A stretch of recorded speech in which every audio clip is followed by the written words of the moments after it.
Sobat Tesko, kembali lagi bersama saya Vira di Tesko Talks. Jadi untuk yang sudah pernah menonton Tesko Talks sebelumnya, pastinya sudah tahu nih kalau Tesko Talks merupakan podcast dari Tesko Solution yang mana akan membahas mengenai tax, accounting, custom, dan juga legal. Hari ini merupakan episode ke-9 dari Tesko Talks dan kita akan membahas mengenai pajak penjualan atas barang mewah atau PPNBM. Kali ini narasumber yang akan menemani kita adalah salah satu senior tax associate di Tesko Solution. Halo Kak Novi, apa kabar? Alhamdulillah baik Vira. Kak Vira apa kabarnya? Alhamdulillah baik juga Kak. Nah boleh nih Kak kenalan dulu sama Sobat Tesko. Baik. Halo Sobat Tesko, saya Novi Rasyanti, salah satu senior tax associate di Tesko Solution. Salam kenal ya. Baik, senang sekali bisa bertemu dengan Kak Novi di podcast ini. By the way, Sobat Tesko, ini podcast perdana Kak Novi loh. Jangan lupa nonton sampai habis ya. Oke, nggak perlu berlama-lama lagi ya, kita mulai aja. Ngomongin tentang barang mewah, memiliki barang mewah memang dapat menjadi kebanggaan tersendiri. Bayangkan Sobat Tesko memiliki barang yang tidak semua orang memiliki barang tersebut. Tentunya ini juga terkait dengan tingkat penghasilan seseorang. Tetapi sebelum berkeinginan untuk memiliki barang mewah, yuk kita ketahui dulu efek perpajakannya. Salah satunya adalah pengenaan PPNBM. Nah Kak, di sini core dari PPNBM itu sendiri kan barang mewah. Dalam konteks perundang-undangan Indonesia yang disebut dengan barang mewah itu apa sih Kak? Jadi gini Kak, menurut pasal 5 ayat 1 Undang-Undang Pajak Pertambahan Nilai, ini dijelaskan nih ada beberapa karakteristik dari apa yang dimaksud dari barang mewah itu sendiri Kak. Nah terdapat 4 poin nih. Yang pertama, barang yang bukan merupakan barang kebutuhan pokok Kak. Terus yang kedua itu barang itu dikonsumsi oleh masyarakat tertentu. Terus pada umumnya barang tersebut dikonsumsi oleh masyarakat yang berpenghasilan tinggi. Terus yang terakhir itu barang tersebut dikonsumsi untuk menunjukkan status si masyarakat tersebut Kak. Contohnya misalkan mobil sport gitu.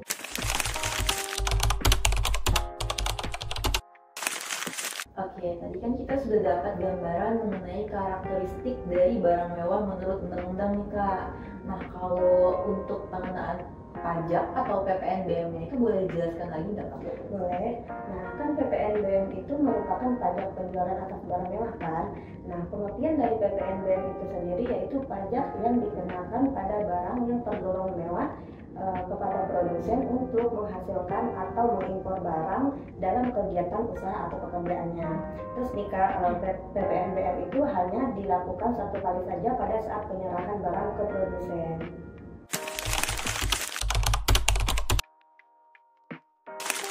Berarti PPNBM ini dikenakan satu kali saja saat transaksi pertama ya Kak. Nah bedanya dengan PPN itu apa Kak? Untuk perbedaan PPN dan PPNBM itu sendiri banyak Kak. Nah misalkan yang pertama itu PPN dapat dikreditkan dengan mekanisme faktur keluaran dan faktur masukan. Terus sedangkan PPNBM itu tidak bisa dikreditkan Kak. Terus yang kedua itu PPN itu dipungut atau dibebankan atas nilai tambah suatu barang kena pajak.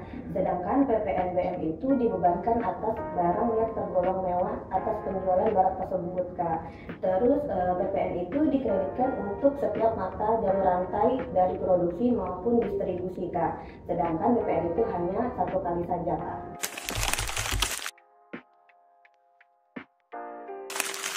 Oh baik, berarti ada porsinya masing-masing ya Kak.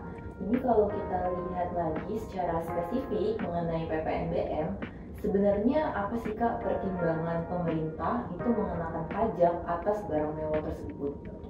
Sebenarnya kenapa pemerintah itu mengenakan PPNBM atas barang mewah itu sendiri dikarenakan PPNBM itu mempunyai tujuan dan fungsinya Kak. Nah salah satunya itu yaitu adanya keseimbangan pembebanan antara konsumen yang berpenghasilan tinggi dengan konsumen yang berpenghasilan rendah Kak. Terus adanya pengendalian pola konsumsi untuk BKP yang tergolong mewah Kak. Nah terus adanya perlindungan terhadap produsen kecil atau tradisional.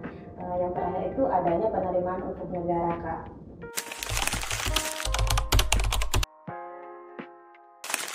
Baik, jadi pada dasarnya pemerintah juga memikirkan dampak dari pengenaan PPNBM ini ya Kak. Seperti yang Kakak sebutin tadi, yaitu salah satunya fungsi controlling atau pengendalian pola konsumsi masyarakat atas pembelian barang mewah. Nah, mengenai barang mewah ini Kak, jenis barang apa saja sih yang dikenakan PPNBM-nya?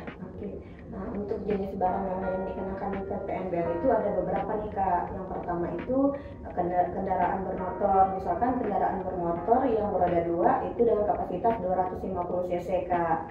Terus adanya pengelompokan dari hunian mewah kayak apartemen, townhouse. Terus ada pengelompokan dari pesawat udara. Terus pengelompokan dari balon udara. Terus untuk peluru senjata api, kecuali untuk keperluan negara itu dibebaskan Kak.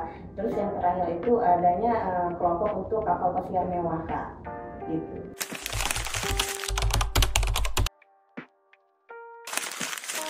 Lumayan banyak juga ya Kak pengelompokannya. Ini kalau kita ngomongin barang mewah yang dikenakan PPNBM, sebenarnya ada nggak sih barang mewah yang tidak dikenakan atau dibebaskan dari PPNBM? Nah, tentu ada Kak. Jadi barang mewah yang dibebaskan atau yang tidak dikenakan PPNBM itu ada Kak. Nah, yang pertama itu kendaraan bermotor yang digunakan untuk kendaraan ambulan Kak, atau untuk kendaraan yang digunakan untuk pengantaran jenazah juga. Terus kendaraan pemadam kebakaran dan kendaraan untuk angkutan umum Kak. Terus yang kedua itu kendaraan yang digunakan untuk protokol kenegaraan Kak. Yang ketiga itu kendaraan yang digunakan untuk patrol negara atau kepolisian Kak. Terus yang terakhir itu barang mewah lainnya untuk keperluan negara Kak.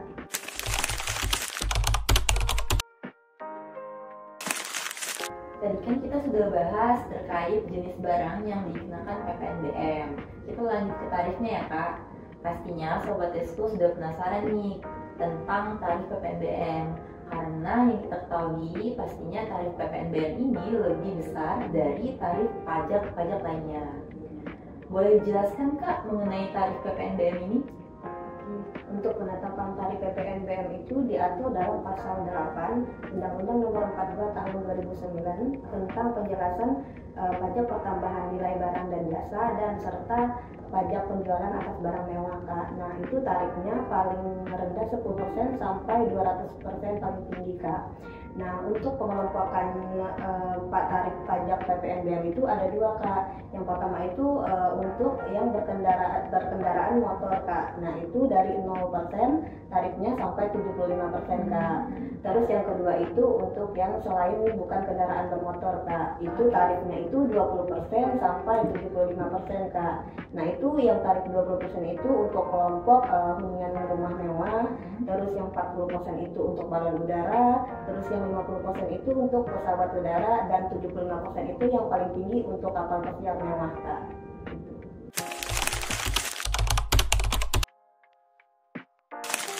Oh baik, jadi untuk setiap jenis barangnya itu berbeda-beda ya Kak tarifnya, disesuaikan juga dengan pengelompokan barang mewahnya masing-masing. Boleh deh Kak dikasih contoh perhitungannya biar saya dan Sobat Exco itu lebih mengerti lagi. Oke, jadi gini, untuk rumus perhitungan PPNBM itu yaitu tarif PPNBM dikali harga jual Kak. Nah, misalkan nih Kakak mau membeli mobil mewah dengan kapasitas 1500 cc nih, dengan harga jualnya itu 1 miliar. Nah, untuk tarif PPNBM-nya itu dikenakan 30% Kak. Jadi perhitungan nilai PPNBM untuk mobil mewah Kakak itu, nah 30% itu dikali dengan harga jualnya itu yang 1 miliar itu Kak. Jadi nilai PPNBM-nya mobil Kakak itu 300 juta Kak, gitu.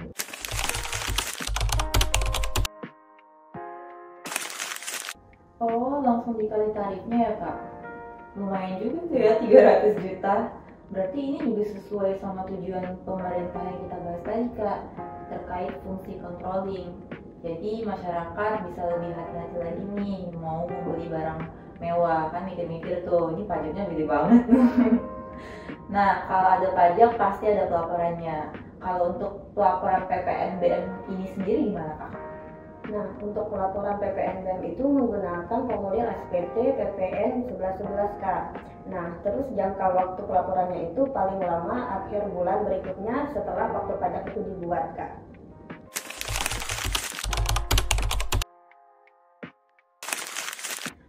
Oke, bagi Sobat Exco yang mau membeli barang mewah, jangan lupa ya dilapor di SPT 1111 ya Kak. Iya betul.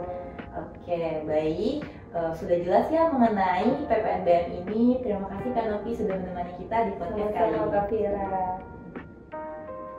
Dan itulah episode Texco Talks kita untuk kali ini. Terima kasih sudah menemani saya dalam diskusi tentang pajak, keuangan, dan bisnis. Jangan lupa untuk tetap terhubung dengan kami di Texco Solution untuk mendapatkan lebih banyak tips dan informasi terbaru seputar perpajakan.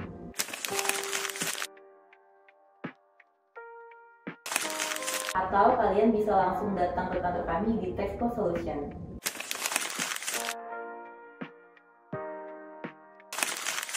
Dan tentu saja kalau kamu suka dengan podcast ini, jangan lupa untuk like, comment, dan subscribe.